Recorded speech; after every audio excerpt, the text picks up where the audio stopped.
Hai, nama saya Cita Rosita Nur Afrida dari FKIP PBSI UNED. Di sini saya ingin memberikan beberapa tips belajar yang pastinya akan berguna untuk teman-teman dan juga adik-adik calon mahasiswa baru. Mau tahu apa saja tips yang akan saya berikan? Ayo ikuti terus video ini.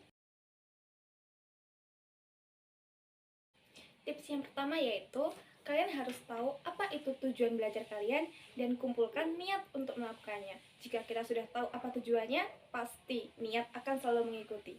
Yang kedua yaitu persiapkan materi dari sumber-sumber yang kalian percaya dan terpercaya. Jika tidak, itu akan sangat mengganggu proses belajar kalian.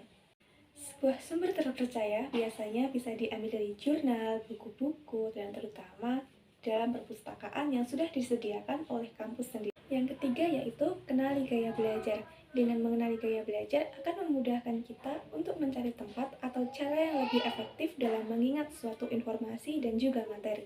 Seseorang memahami materi pasti dengan cara yang berbeda-beda. Ada yang lebih fokus pada suara, ada yang lebih fokus pada visual, dan ada yang lebih suka mengulang materi secara pribadi.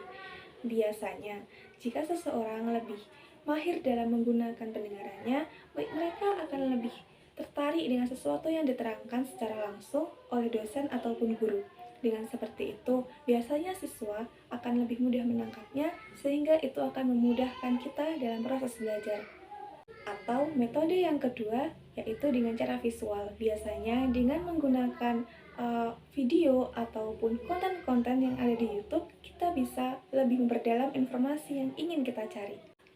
Dan metode yang terakhir atau cara belajar yang terakhir yaitu dengan pengulangan secara mandiri. Kita biasanya lebih fokus kepada membaca buku ataupun jurnal-jurnal yang sudah disediakan oleh kampus. Itu akan sangat membantu kalian dalam mendapatkan informasi dan juga untuk meningkatkan belajar kalian secara individu ataupun pribadi. Lalu ada lingkungan yang nyaman. Apabila kita belajar di lingkungan yang tidak nyaman, lingkungan yang terlalu ramai misalnya, lingkungan yang kotor, itu akan sangat mempengaruhi fokus kita dalam belajar. Alangkah baiknya carilah tempat-tempat yang nyaman untuk belajar, yang tidak terlalu bising, tempat-tempat yang bersih, atau jika bisa, alangkah baiknya jika kita belajar di perpustakaan atau kos pribadi sehingga itu akan membuat kita lebih merasa nyaman dan membuat informasi yang kita pelajari lebih cepat diserap oleh otak.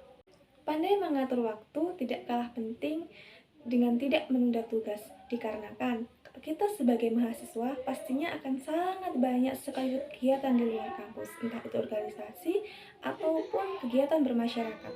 Dikarenakan hal itu, pengaturan waktu akan sangat berguna dalam kita menyusun kapan kita belajar, kapan kita harus bersosialisasi, kapan kita harus sibuk dengan urusan organisasi. Dengan seperti itu, tidak akan ada tugas yang terbengkalai dan kita tetap bisa menyalurkan bakat dan minat kita ke organisasi-organisasi ataupun perkumpulan masyarakat yang lain.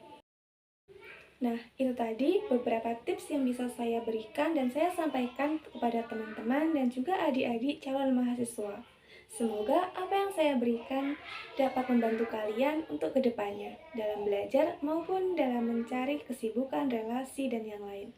Saya harap video ini akan sangat membantu. Sampai jumpa lagi.